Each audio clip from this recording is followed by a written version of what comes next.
오늘 우리 주일 아침은 주시는 말씀 보겠습니다. 오늘은 우리 신약 성경 마태복음 5장 보겠습니다. 마태복음 5장 우리 7절 우리 한 절입니다. 우리 한 목소리로 찾으셔서 우리 같이 읽도록 하겠습니다. 마태복음 5장 7절 우리 같이 읽을까요? 시작. 긍휼히 여기는 자는 복이 있나니 그들이 긍휼히 여김을, 우리 다시 한번 읽을까요? 긍휼히 여기는 자는 복이 있나니 그들이 긍휼히 여김을 받을 것이며. 아멘. 미국에 라구아디아라고 하는 판사님이 계셨습니다. 어느 추운 겨울날 재판석에 앉아서 한 노인을 만나게 되었습니다. 그런데 그 노인은 그 추운 겨울에 가족들 없이 외롭게 사는 분이었습니다. 돈도 없고 배가 고프다 보니까 다른 사람의 지갑에서 20불을 훔치다가 체포 그리고 법정에 서게 되었습니다. 판결을 마지막 내리기 전에 판사가 이 노인에게 이렇게 말했습니다. 노인장, 하실 말씀이 있습니까? 이 노인은 라구아디아 판사를 가만히 쳐다보고 있었습니다.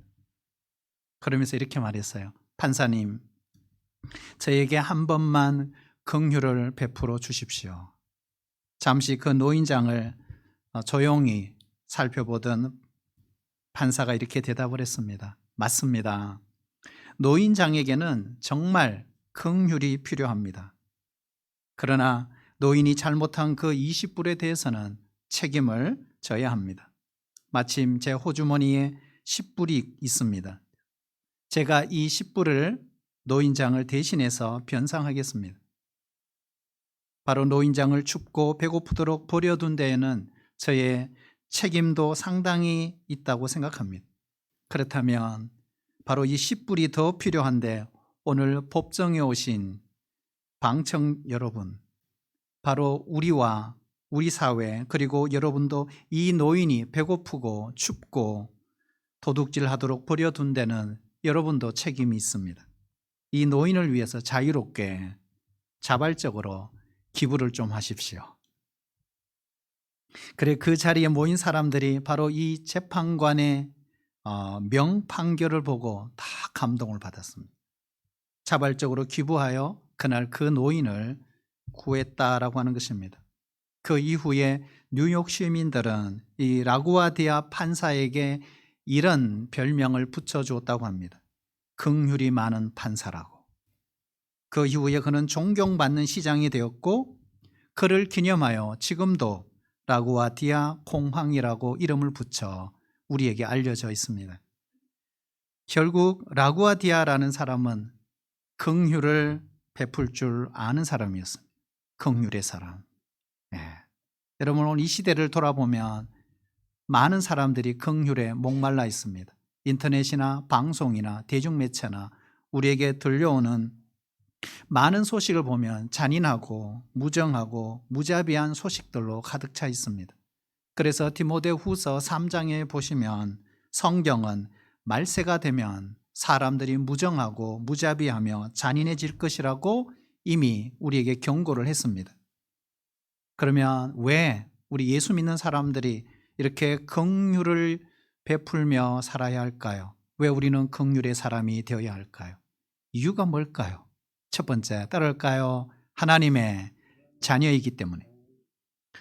여러분 원래 긍휼이란 이 단어는 우리 사람에게서 쓸 수 있는 단어가 아닙니다. 그리고 사람에게서는 긍휼이 나올 수가 없습니다. 바로 긍휼은 하나님의 성품입니다. 에베소서 2장 4절에 보시면 우리 하나님을 이렇게 표현하고 있어요. 긍휼이 풍성하신 하나님이라고요. 시편 145편 9절에는 이렇게 말합니다. 여호와께서는 모든 것을 선대하시며 지으신 모든 것에 긍휼을 베푸시는도다 그랬어요. 모든 것에 긍휼을 베푸시는 그 하나님의 성품, 우리가 예수님을 믿을 때 하나님의 자녀가 되는 그 순간 우리에게도 이 성품이 들어오는 것입니다. 골로새서 3장 12절에 이렇게 말합니다. 그러므로 너희는 하나님이 택하사 거룩하고 사랑하신 자처럼 긍휼과 자비와 겸손과 온유와 오래 참음을 옷 입고, 결국 우리가 진정한 하나님의 자녀라면 긍휼의 옷을 입어야 하는 것입니다. 둘째로, 우리 모두는 긍휼이 필요한 사람들입니다. 사실 우리 지난 한 주간을 돌아봐도 정말 긍휼로 살아왔잖아요. 우리가 직장에서, 가정에서 여러분 긍휼이 있었기 때문에 우리가 오늘 여기 있는 것입니다. 우리의 삶의 모든 여정을 보면 다 하나님의 긍휼 때문입니다. 겉은 멀쩡하지만 사실 모든 인간의 그 속을 들춰보면 상처투성입니다. 사람들이 즐겁게 길거리를 활보하는 것처럼 보이지만 내면에는 아픔이 누구나 갖고 있습니다. 로버트 실로 목사님은 예수님의 십자가의 상처를 이렇게 우리에게 소개하고 있습니다. 예수님께는 못이 꿰뚫고 지나간 발목의 상처, 못에 뚫린 손바닥의 상처, 면류관에 찢긴 이마의 상처, 창에 찔린 옆구리의 상처, 그리고 채찍에 맞은 등의 상처가 있다. 그러나 숨겨진 가장 큰 예수님의 상처가 있다. 그것이 뭔가? 제자 중에 한 사람의 킷으로 팔려가는 마음의 상처였다. 여러분 그렇지 않을까요? 숨겨진 마음의 상처는 우리 예수님에게도 있었다면 우리에게도 말할 것도 없는 것입니다. 3살 난 딸아이를 데리고 어느 아빠가 버스를 탔습니다. 아이가 너무 심하게 울어요. 그래서 주변의 사람들이 이 아빠를 비난합니다. 그러자 이 아빠가 이렇게 말했어요. 3일 전에 제 아내가 암투병하다가 세상을 떠났습니다. 그런데 바로 이 아이를 외갓댁에 데려주러 가는 중인데 아빠와 헤어지는 것 때문에 이렇게 울고 있습니다. 여러분 심려를 끼쳐 죄송합니다. 그래서 그 버스간에 어떤 사람도 더 이상 이 아빠를 향해서 탓하지 않았습니다. 우리는 말하지 않지만, 울고 있지만 왜 우는지, 왜 말을 하지 않는지 우리 가운데 상처 없는 사람은 아무도 없습니다. 얼굴로는 웃지만 마음속으로는 울고 있는 사람이 있을지도 모르겠습니다. 그래서 상담학자들은 이것을 이렇게 표현하고 있어요. 피부는 깨끗하지만 마음의 피부는 멍들고 찢어져 있다. 이렇게 말합니다. 울고 싶어도 울지 못하는 그 괴로움 속에 살아가고 있다는 것입니다. 그러므로 사랑하신 여러분, 우리는 서로 긍휼히 여겨야 합니다. 그 상대가 가족이든 이웃이든 지인이든 성도든 누구든지 긍휼히 여기며 살아야 합니다. 사실 우리도 긍휼히 여김을 받아야 될 존재가 아닙니까? 셋째로, 왜 우리가 긍휼의 사람으로 살아야 될까요? 긍휼을 베풀며 살아야 될까요? 저는 이것이 가장 중요하지 않을까 생각합니다. 따라볼까요? 우리에게 심판이 있기 때문에. 마지막 날 우리 주님이 우리를 심판하실 때 우리에게 가장 필요한 것이 있다면 무엇일까요? 바로 긍휼이라고 생각합니다. 하나님, 나를 긍휼히 여겨주세요. 야고보서 2장 13절의 말씀에 보면 긍휼을 행하지 아니하는 자에게는 긍휼 없는 심판이 있으리라. 무슨 말씀이죠? 자, 긍휼을 행하지 아니하는 자에게는 긍휼 없는 심판이 있으리라. 긍휼은 심판을 이기고 자랑하느니라. 하나님은 우리가 긍휼의 사람이 되기를 원하시는 거예요. 예수님도 공생의 이 땅의 역사 속에 오시면서 직접 자기의 육성으로 이렇게 말씀하셨어요. 마태복음 9장 13절 우리 같이 한번 읽어볼까요? 시작. 너희는 가서 내가 긍휼을 원하고 제사를 원치 아니하노라 하신 뜻이 무엇인지 배우라. 그 뒤에 보면 나는 의인을 부르러 온 것이 아니라 죄인을 부르러 왔노라. 우리를 부르러 오셨대. 그게 바로 긍휼의 하나님이시죠. 이처럼 하나님이 원하시는 것은 긍휼입니다. 여러분 긍휼히 여기는 마음을 가지시기를 축복합니다. 하나님이 원하지 않는 것은 반대로 잔인한 마음, 하나님은 잔인한 마음을 싫어하십니다. 긍휼을 베푸는 사람이 되기를 원하십니다. 긍휼이 여김을 받는 것이 사실 복이에요. 그래서 오늘 복 있는 자는 긍휼이 여김을 받는다 그랬어요. 복 중에 최고의 복은 긍휼이 여김을 받는 것입니다. 왜요? 이것이 예수님의 마음이거든요. 이것이 하늘의 마음이에요. 따뜻한 가슴, 심장을 말하는 것입니다. 우리는 머리로 부흥을 읽을 수는 없습니다. 뇌를 연구하는 뇌학자들은 우리 인간의 첫 번째 뇌가 머리라고 표현합니다. 두 번째 뇌가 가슴, 심장이라고 말합니다. 세 번째 뇌를 장이라고 정의를 한다고 합니다. 그렇다면 긍휼은 뭘까요? 긍휼은 바로 우리의 가슴과 심장과 마음에서 나오는 것입니다.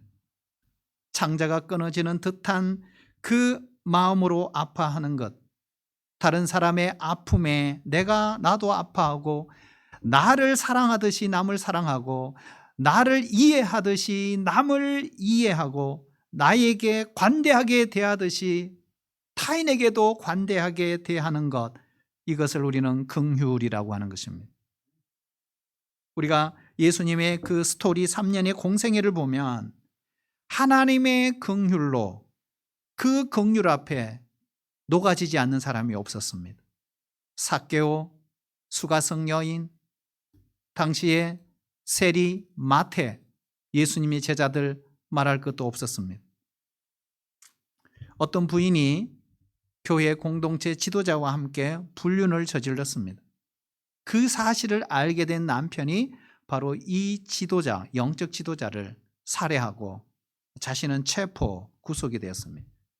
사실은 우리가 말하지 않지만 누구든지 매스컴에서는 이 부인을 비난하고 정죄의 화살을 쏘아야 될 것입니다. 그러나 어쩌면 우리가 거꾸로 한번 생각해 봐야 돼요. 가장 아픈 사람 누굴까? 바로 저는 이 여인이 아닐까요? 이 여인. 하루아침에 남편은 살인자가 되고 정부는 남편에 의해서 죽음을 당했습니다. 우리가 비난하지 않아도 이미 이 여인은 엄청난 충분한 그런 죄에 대한 대가를 스스로 받고 있는 것입니다. 여러분, 우리 주님은 이렇게 말씀하셨어요. 우리는 이렇게 정죄하고 우리는 비난하고 이렇게 말하지만 우리 예수님 이렇게 말해요. 업력을 품는 자마다 간음한 자라고, 미워하는 자마다 살인자라고. 어느 날 간음 현장에 잡힌 여인을 예수님께 사람들이 끌고 왔습니다. 그리고 모세의 율법에 의해서 이 여인은 죽여야 된다 그랬습니다. 그럴 때 예수님이 뭐라고 합니까? 죄 없는 자가 돌로 쳐 죽여라 그랬어요. 자기가 생각해 보니까 자기도 죄가 있는 거예요. 그래서 어린아이로부터 시작해서 어른의 이게까지 그 손에 들었던 돌을 다 놓고 돌아갔습니다. 사실 예수님의 산상수훈의 말씀에 의하면 저도 간음한 자입니다. 저도 살인자입니다. 그럼에도 불구하고 이렇게 멀쩡하게 살아있는 것, 이것이 바로 하나님의 긍휼입니다. 우리가 하나님의 은혜가 아니면 우리도 마찬가지로 죽고 죽이고 살인하고 업욕하고 그렇게 살 수밖에 없는 존재라는 사실입니다. 그런데 내가 그렇게 하나님의 긍휼로 살아가면서도 우리는 언제나 시시때도 때마다 다른 사람을 정죄하고 비난하고 비판하지 않습니까? 여러분, 이 여인이 행했던 이 일이 옳다는 것이 결코 아닙니다. 우리가 이런 소식을 들었을 때 우리는 그 속에서 우리가 하나님의 자녀라면 내 자신의 모습을 보며 함께 기도해야 한다는 사실입니다. 하나님이 아니었으면 저 인생을 돌아봐도 그렇더라고요. 저의 분노, 저 마음속에 있는 상처, 저 마음속에 있는 원망, 낮은 자존감으로 제대로 된 인생을 살지 못하고 아픔을 감추고 어디선가 살아가고 있었을 것입니다. 그래도 이렇게 건강하게 살아가고 있다는 것, 이것은 전적인 하나님의 긍휼의 은혜인 것입니다. 나 자신이 얼마나 긍휼이 필요한 존재인지 아는 사람, 그 사람은 남을 긍휼히 여길 수밖에 없습니다. 마음으로 불쌍히 여기는 것은 긍휼이 아닙니다. 찾아가는 거예요. 상처를 만져주는 거예요. 안아주는 거예요. 문제를 해결할 수 있도록 도와주는 것입니다.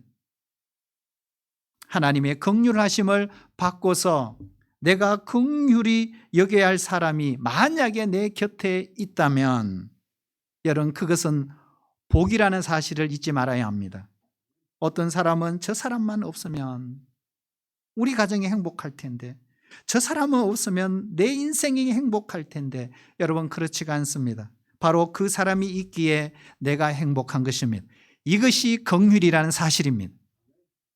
비록 가족이라 할지라도 연을 끊고 싶은 여러분, 그러한 가까운 지인, 가족, 친지가 있습니까? 여러분, 우리는 신자라면, 하나님의 자녀라면, 하나님의 긍휼하심을 받은 자라면 기억해야 합니다. 십자가의 죽으심으로, 십자가의 순종으로 내게 베푸신 주님의 그 긍휼을 생각하면서 나도 예수님처럼 몸으로 긍휼을 실천해야 된다는 사실입니다. 그러면 우리는 먼저 이런 실천을 위해서 해야 될 일이 있어요. 하나님의 긍휼을 먼저 우리가 입어야 합니다. 그래서 매일 긍휼을 구해야 합니다. 그러니까 여러분, 은혜가 오기 전에 긍휼이 먼저입니다. 그거 아셔야 돼요. 긍휼 때문에 은혜가 왔고 그 은혜로 구원받은 겁니다. 하나님이 긍휼히 여기시면 문제가 해결됩니다. 우리 가정의 문제도 해결됩니다. 그래서 기도하셔야 돼요. 하나님, 긍휼을 베풀어 주시옵소서. 여러분, 죄 용서함도 긍휼로 오는 것입니다. 우리의 구원도 긍휼에서 오는 것입니다. 하나님의 긍휼이 임하면 여러분, 재앙이 멈추고 저주가 끊어집니다. 그리고 우리에게는 새로운 길이 열리는 것입니다. 긍휼이 올 때 치유가 일어납니다. 풍성한 하나님의 은혜가 임하게 되는 것입니다. 자, 그렇다면 여러분, 어떤 사람에게 긍휼이 임할까요? 어떤 사람이 긍휼이 임할까요? 자, 한번 따라해 주실래요? 연약한 사람. 자, 연약한 사람에게 긍휼을 여기신다, 하나님이. 우리가 같이 교독했던 이사야 42장, 이 말씀은 오실 그리스도에 대한 예언적 말씀이잖아요. 상한 갈대를 꺾지 아니하시며 꺼져가는 등불을 끄지 아니하신다. 누가? 그분이 오시면. 그날이 오면, 그날이 오면, 그날이 오면. 실제로 예수님은 이 땅에 오셔서 자신이 스스로 상한 갈대가 되셨습니다. 자신이 스스로 꺼져가는 등불이 되셨습니다. 상한 갈대가 되셔서 상한 갈대와 같은 우리 인간에게 긍휼을 베풀어 주셨습니다. 스스로 꺼져가는 등불이 되심으로 꺼져가는 등불과 같은 인생에게 긍휼을 베풀어 주셨습니다. 그래서 우리 인생에 아무리 상한 갈대와 같더라도, 꺼져가는 등불과 같더라도 여러분, 낙담하지 마시기를 축복합니다. 절망하지 마세요. 하나님의 긍휼이 우리와 함께 계십니다. 두 번째, 하나님의 긍휼이 어디에 임할까? 따라해 주실래요? 가난한 사람들에게. 자, 가난한 사람들에게 열심히 일해도, 땀을 흘려도 요즘 참 우리 젊은이들이 힘들다 그러잖아요. 그래도 결혼도 안 하려고 그러고, 그죠? 시집도 장가도 안 가려고 그러고, 그런 거죠. 아무리 애써봐야 집 하나 얻기 어렵고, 그렇죠? 앞으로 결혼해도, 아이 출산해도 희망이 없는. 그러니까 이 가난에서 과연 탈출할 수 있을까? 이 고민이 심각합니다. 근데 여러분, 가난보다는 저는 잘 사는 게 좋다고 생각합니다. 여러분, 어수속히 가난에서 탈출하시길 바랍니다. 네, 가난하기보다는 잘 사는 게 더 좋고요. 잘 사는 것보다 부자가 되는 게 더 좋습니다. 네, 우리가 하루 3끼 먹고, 그죠? 거처할 집만 있어도 충분합니다. 그러나 하나님께서 복을 주시면 가난에서 탈출하여 잘 살게 될 것이고 우리를 더 부하게 하실 것입니다. 하지만 왜 우리가 잘 살아야 되느냐, 왜 우리가 부하게 살아야 되느냐, 이거는 다른 문제입니다. 중요한 것은 우리가 가난할 때도 하나님의 긍휼이 있다는 사실을 기억하셔야 됩니다. 어쩌면 사회적인 구조적인 문제로 인하여 이 가난에서 탈출하지 못한 분들이 있을 수 있습니다. 그래서 여러분, 하나님은 그 사람들에게 긍휼을 베푸십니다. 왜 그러냐? 우리 예수님은 가난한 분이셨습니다. 목수의 아들로 일찍 아버지가 돌아가시고 가정의 아버지의 역할을 하고 어머니 곁에서 모든 동생들을 뒷바라지해야 되는 가난한 목수의 아들로 자라셨잖아요. 그래서 예수님은 친히 가난을 경험하셨기 때문에 가난한 사람의 그 형편과 아픔을 누구보다 잘 아시는 우리 주님이십니다. 그래서 그들에게 긍휼을 베푸시기를 원하십니다. 우리 하나님은 고아와 과부와 나그네의 하나님이라고 했습니다.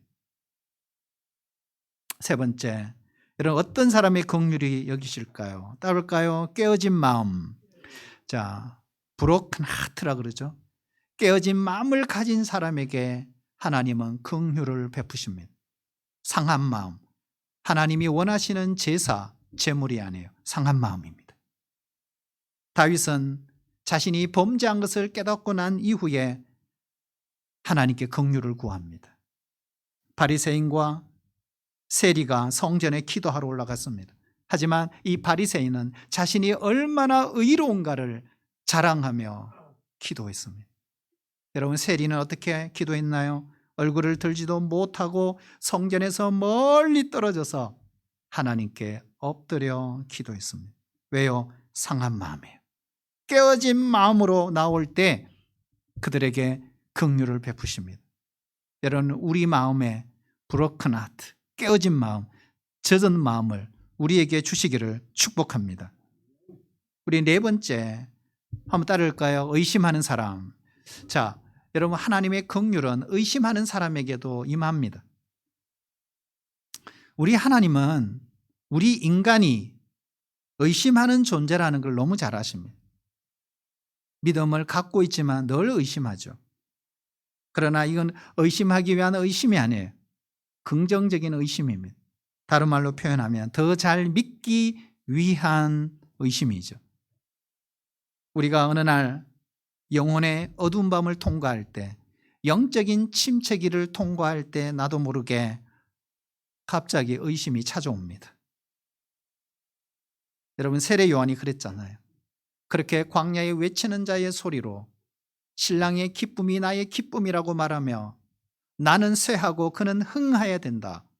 세상 죄를 지고 가는 하나님의 어린 양을 보라. 자기 제자들조차 소개했던 그 세례 요한, 감옥에 딱 갇히니까 어떻게 해요? 회의가 찾아온 거예요. 의심이 찾아왔어요. 우리도 그렇죠? 잘 나가다가 어느 날 망해버렸어요. 잘 나가다가 어느 날 브레이크 딱 걸려버렸어요. 그러면 의심이 오는 거예요. 그런데 여러분, 중요한 게요, 그럴 때 예수님이 어떻게 하셨을까? 세례 요한을 격려하십니다. 괜찮아. 그리고 세례 요한을 칭찬합니다.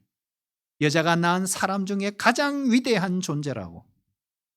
그러면서 충분한 자료를 제공합니다. 내가 그리스도라는 사실을. 그러면서 세례 요한도 확신을 가질 수 있도록 우리 주님은 도와주신 거예요. 이게 긍휼입니다.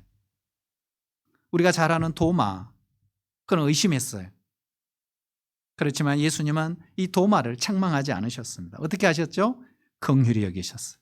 자, 예수님의 긍휼이 뭐였습니까? 그가 원하는 증거를 보여주셨습니다. 그리고 도마도 의심했지만 확신을 갖도록 해주셨습니다. 때로는 우리도 고난과 실패와 절망을 통과할 때 때로는 의심이 찾아오는 경험을 합니다. 저도 사실 그런 경험이 있었습니다. 그래서 한 달 동안 교회에 가지 않는 적도 있었습니다. 유일하게 한 달을 교회에 결석한 적이 있어요. 청년 때. 그때 하나님은 저를 긍휼히 여겨주셨습니다. 그러므로 의심은 결코 죄가 아닙니다. 여러분, 예수님의 12 제자를 보세요. 여러분, 그 사람들도 보면 다 다 의심의 과정이 있었어요. 그 과정을 통해 결국에는 성령을 받고 굳센 믿음의 사람, 담대한 사람들이 된 것입니다. 여러분, 우리가 구원을 얻게 된 것도 보면 하나님의 긍휼 때문이죠. 우리의 의가 아니에요. 우리의 공로가 아닙니다. 본질상 진노의 자녀잖아요. 은혜 바깥에 있던 사람들, 그리스도 밖에 있던 사람들, 우리는 철저한 죽음에 이를 수밖에 없는, 심판에 이를 수밖에 없는 바로 이방인이었던 것입니다. 그런데 우리가 구원을 얻게 된 것입니다. 하나님의 긍휼이 임할 때 이처럼 죄의 용서함이 옵니다. 하나님이 우리 죄를 따라 갚지 않으십니다. 여러분, 병의 치유가 긍휼이 임할 때 나타납니다. 예수님이 병자를 고치실 때마다 하시는 말씀이 있어요. 민망히 여기셨다 그랬어요. 긍휼히 여기셨다 이런 뜻입니다. 예를 들면 나인성 과부의 아들이 죽어 장사 지낼 때 그 과부를 불쌍히 여기셨다. 그래서 아들을 살려주셨다 그랬어요. 나병 환자를 고치실 때도 민망히 여기심으로 고치셨습니다. 사랑하신 여러분, 아픈 분이 있습니까? 병든 분이 있습니까? 혹 우리 가족 중에 질병 중에 있는 분이 있습니까? 가장 필요한 것은 하나님의 긍휼입니다. 하나님이 치유하실 것입니다. 우리가 하나님의 긍휼 중에 그 특징 중에 가장 큰 특징이 있어요. 오늘 여러 가지 이야기했지만 우리 하나님의 긍휼은 따라올까요? 오래 참으시는 긍휼이에요. 긍휼도 감사한데 그 앞에 수식어가 있어요. 오래 참으시는 긍휼이다. 예를 들면 여러분 바울 보세요. 바울은 오래 참으시는 긍휼을 받은 아주 대단한 은혜를 경험한 사람이에요. 교회를 핍박했습니다. 정말 주님이 사랑하는 초대 예루살렘 교회의 지도자였던 스데반을 돌에 맞게 죽게 할 때, 그때도 하늘에서 하나님은 그 장면을 지켜보며 바울을 기다렸습니다. 참으셨어요. 그가 돌아오기를, 회개하기를 기다리신 겁니다. 결국 하나님은 바울을 긍휼히 여기셔서 오래 참으시는 중에 그를 구원하셨습니다. 이방의 선교사가 되게 하셨습니다. 우리가 어떤 사람을 향해 긍휼을 갖게 되면요, 그를 위해 기도하게 됩니다. 긍휼은 중보 기도에 불을 붙여줍니다. 그러니까 중보 기도를 위해서 필요한 것은 더 큰 믿음이 아니에요. 뭘까요? 긍휼의 마음이에요. 교회가 존재하고 이 땅에 성도가 존재하는 가장 중요한 이유가 있다면 여러분 무엇일까요? 왜 우리 동부교회가 여기에 존재할까요? 내가 왜 예수님 믿고 살아갈까요? 그 이유가 뭘까요? 이유가 있어요. 한번 따를까요? 전도를 위해서. 전도를 위해서. 하나님께서 처음 아브라함을 부르실 때 이렇게 말씀하셨어요. 너를 통해 모든 민족이 복을 받으리라. 이것이 이스라엘의 존재의입니다. 여기에 복이란 건 뭘까요? 열방이 너를 통해 하나님을 알게 되는 것입니다. 하나님을 믿게 하는 것, 이것입니다. 전도하지 않는 교회, 전도하지 않는 성도는 목적을 상실한 교회의 성도입니다. 하나님이 사랑하시는 교회, 하나님이 사랑하시는 성도, 전도하는 성도, 전도하는 교회입니다. 왜 그럴까? 이유가 있어요. 하나님의 관심은 영혼 구원에 있습니다. 하나님이 가장 크게 보시는 것은 영혼이에요. 영혼의 가치가 가장 큰 거예요.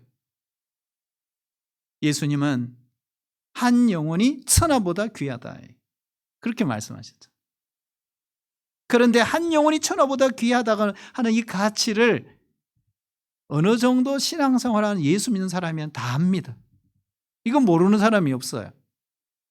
그런데 이거보다 더 중요한 것이 있어요. 한 영혼을 긍휼히 여기는 마음이 있느냐 하는 것입니다. 잃어버린 영혼을 향한 그 긍휼이 새 생명을 품게 하는 것이고 마침내 출산하게 하는 것입니다.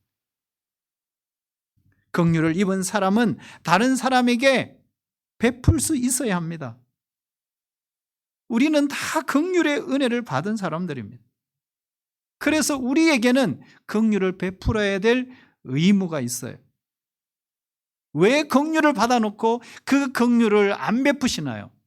왜 안전하시나요? 긍휼을 베풀면요, 긍휼히 여김을 받아요. 우리가 다른 사람을 정말 긍휼히 여길 때 어떤 일이 벌어질까? 어떤 일이 벌어질까요? 그 사람도 은혜가 받겠죠? 그 사람에게도 놀라운 변화가 일어나겠죠? 그러나 그렇지가 않아요.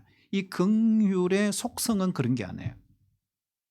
내가 긍휼을 베풀면요, 먼저 긍휼을 베푸는 나 자신의 마음이 부드러워집니다.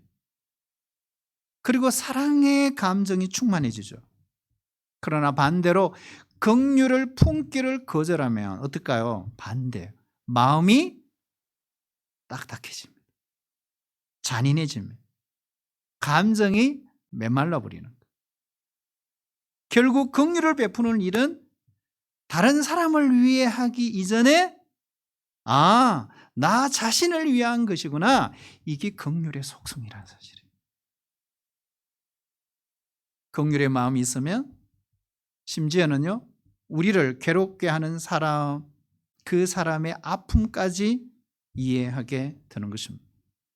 그러므로 오늘 결론이죠. 따라해볼까요? 긍휼은 너무 좋은 것입니다. 긍휼처럼 좋은 게 없어요. 긍휼히 여기는 사람은 자신도 긍휼히 여김을 받는다고 그랬잖아요. 하나님의 마음을 소유하게 됩니다. 마음이 부드러워지고 이 마음의 온도라는 게 있잖아요. 따뜻해져요. 긍휼이 임하면 눈물도 나고요, 감성이 풍부해집니다. 여러분, 마음이 딱딱해지지 않기를 바랍니다. 마음이 차가워지지 않기를 바랍니다. 말이 따뜻해야 되는 거예요. 긍휼은 사람의 마음을 움직입니다. 열정에 불을 붙여버리는 거죠. 허물을 덮어주죠. 평화의 사람으로 만듭니다. 불평하는 사람이 아니라 화해하는 자가 됩니다. 마지막 날 우리가 그렇게 살다가 주님 심판날에 심판대 앞에 섰을 때, 그때에도 우리에게 가장 필요한 것이 있다면 주님의 긍휼이 아닐까요? 사랑하신 여러분, 긍휼히 여김을 받기 위해서는 겸손해야 합니다. 그래서 우리가 해야 될 일이 있어요. 이번 한 주간 해야 될 일이 있어요. 항상 은혜의 보좌 앞에 나아가 주님의 긍휼을 덧입기를 축복합니다. 부디 이번 한 주간 긍휼의 은혜를 덧입어서 일주일 남은 새생명 축제 정말 하늘의 잔치가 될 수 있기를 주의 이름으로 축복합니다. 아버지 하나님, 우리에게 긍휼을 베풀어 주셔서 그 은혜로 구원에 이르게 하심을 감사합니다.